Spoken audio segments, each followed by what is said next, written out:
Mfuatiliaji wa taarifa digital. Katika historia ya ukombozi wa Afrika, Tanzania inabakia kwa kielelezo cha mshikamano wa ukweli wa Kiafrika. Chini ya uongozi wa Mwalimu Julius Kambarage Nyerere, taifa hili dogo liligeuka kuwa nguzo ya mapambano ya uhuru kwa mataifa mengi ya kusini mwa Afrika. Viongozi wa vyama vya ukombozi walihifadhiwa hapa, wapiganaji walipata mafunzo ya kijeshi, na hata ardhi ya Tanzania ikatumika kama uwanja wa vita dhidi ya ukoloni. Hii ilikuwa ni Tanzania ile ya mshikamano, yenye maono ya Afrika moja iliyo huru na yenye utu. Lakini miaka mingi baadaye hali imebadilika. Mataifa yale yaliyokuja Tanzania kuomba msaada yameipita kwa kasi kimaendeleo, kiuchumi, kiteknolojia na kijamii. Leo hii tunatafakari kuhusu nchi 4 za Kiafrika ambazo Tanzania ilizisaidia kupata uhuru, lakini leo hii zimepiga hatua kubwa zaidi kimaendeleo. Namba 4, Msumbiji. Msumbiji ni taifa ambalo historia yake ya ukombozi haiwezi kutenganishwa na Tanzania. Chama cha Frelimo kilipata hifadhi kubwa Tanzania, hususan katika maeneo ya Nachingwea, Mtwara na Songea. Viongozi wake walihifadhiwa, wapiganaji wake walifundishwa, na hata silaha zilipitia Tanzania. Ni katika ardhi hii ambapo Frelimo ilipanga na kuendesha harakati zake. Leo hii Msumbiji ni taifa lenye uchumi unaokua kwa kasi, hasa kutokana na ugunduzi wa gesi asilia katika mwambao wake wa kaskazini. Miradi ya gesi kama ile ya Afung LNG imevutia uwekezaji wa mabilioni ya dola kutoka kwa kampuni za kimataifa. Aidha, bandari za Beira na Nacala zimekuwa njia kuu za usafirishaji wa bidhaa, huku serikali ya Msumbiji ikifanikisha mashirikiano makubwa na taasisi za kimataifa za kifedha.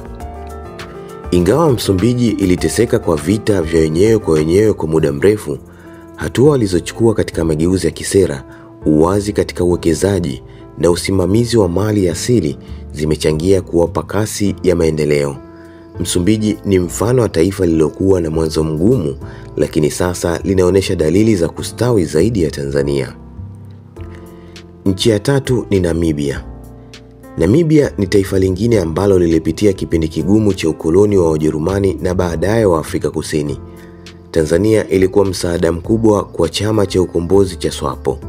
Sam Nujoma na wapiganaji wenzake walihifadhiwa Tanzania na kupata mafunzo ya kijeshi katika kambi mbalimbali ikiwemo Kongwa na Mazimbu. Baada ya uhuru mwaka 1990, Namibia haikupoteza muda. Ilianza kwa kuweka misingi thabiti ya utawala bora, sheria imara na usimamizi mzuri wa rasilimali. Leo hii Namibia inaongoza Afrika kwa utunzaji wa mazingira, uwazi katika sekta ya madini na uwezo wa kuvutia wawekezaji. Wana mgodi mkubwa wa urani ambao unafahamika kama Husab Mine, uvuvi wa kisasa unaoingiza fedha nyingi, pamoja na sera bora za mifugo na ardhi. Uamuzi wa serikali ya Namibia kuruhusu wawekezaji wa kigeni kumiliki hadi 49% ya ardhi ya biashara, lakini pia na kuweka mazingira rafiki ya kodi, kumeifanya Namibia kuvutia mitaji ya kigeni kwa urahisi zaidi ya Tanzania. Mafanikio ya Namibia yanaonyesha kwamba hata taifa dogo lenye watu wachache linaweza kuwa na uchumi imara endapo litakuwa na sera madhubuti na uongozi ulio makini. Nchi ya 2 ni Angola. Angola ni mfano mwingine wa taifa ambalo Tanzania lilisaidia katika harakati zake za ukombozi kupitia chama cha MPLA. Tanzania ilitoa misaada ya kisiasa na kijeshi katika kupigania kuondoka kwa Wareno. Baada ya uhuru, Angola iliingia katika vita ya wenyewe kwa wenyewe kwa muda mrefu, lakini vita hiyo ilipopoa mwanzoni mwa karne hii, taifa hilo liligeuka na kuanza kujenga upya. Leo Angola ni mojawapo ya mataifa tajiri zaidi barani Afrika kwa kipato kinachotokana na mafuta. Zaidi ya 60% ya bajeti ya maendeleo hutokana na mauzo ya mafuta, huku sekta ya madini hasa almasi ikiwa ni chanzo kingine kikuu cha mapato. Ushirikiano wao na China, Brazil na nchi nyingine za Amerika Kusini umewezesha ujenzi wa miundombinu mikubwa ya barabara, hospitali, lakini pia na miji mipya. Luanda ni mji mkuu wa Angola. Sasa ni kitovu cha biashara cha Afrika ya Kati, na bei ya bidhaa na huduma inakaribia viwango vya miji mikuu ya Ulaya. Mafanikio haya japokuwa yameambatana na changamoto za ukosefu wa usawa wa kiuchumi, yanaonyesha namna rasilimali zinavyoweza kugeuka kuwa fursa endapo kutakuwa na mpango madhubuti wa maendeleo. Namba 1 inashikiliwa na nchi ya Afrika Kusini. Afrika Kusini ni kisa kinachogusa hisia za kila Mtanzania aliyejua historia ya ukombozi. Chama cha ANC kilihifadhiwa Tanzania, viongozi wake kama Oliver Tambo waliishi Morogoro na kambi zao za kijeshi zilikuwepo Mazimbu na Dakawa. Watanzania walifungua nyumba zao kwa hifadhi wapiganaji wa ANC, huku serikali ya Nyerere ikitoa msaada wa kila hali. Baada ya kuanguka kwa mfumo wa ubaguzi wa rangi, yani apartheid, Afrika Kusini ilirithi miundombinu ya kisasa, sekta ya viwanda iliyoendelea na mfumo wa elimu ya hali ya juu. Lakini mafanikio hayo hayakutokana tu na urithi wa ukoloni. Waliweza kutumia vizuri fursa walizokuwa nazo. Leo Afrika Kusini ndiyo taifa lenye uchumi mkubwa zaidi barani Afrika kwa kiwango vya sekta mbalimbali. Wanazalisha magari, wana mabenki makubwa kama Standard Bank na Absa, na wana sekta ya teknolojia inayoendelea zaidi Afrika.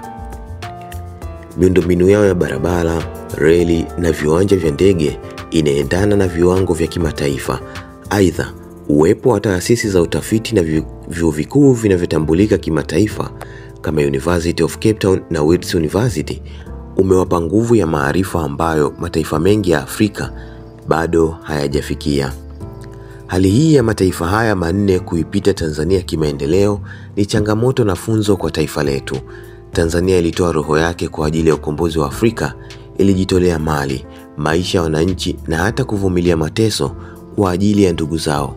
Lakini katika kipindi chote hicho, Tanzania ilihangaika na changamoto za ndani, sera za ujamaa, uchumi wa kujitegemea ulioyumba, lakini pia na ukosefu wa mipango ya muda mrefu ya maendeleo. Leo hii hali imebadilika. Tanzania iko katika juhudi mpya za kujenga uchumi wake kupitia uwekezaji, viwanda, kilimo cha kisasa na kuimarisha miundombinu. Lakini bado kuna mengi ya kujifunza kutoka kwa mataifa ambayo tuliwasaidia jana, lakini leo wanatangulia. Fuatiliaji wa Taarifa Digital, sisi tumejikita sasa katika kukupatia maarifa na ufahamu wa masuala mbalimbali. Kama bado hujasubscribe Taarifa Digital, na kusihi sana kufanya hivyo ili ukiweze kuwa kwenye nafasi ya kupata makala zetu kila tunapokuwa tumeziandaa na kukupa wewe mfuatiliaji wa Taarifa Digital.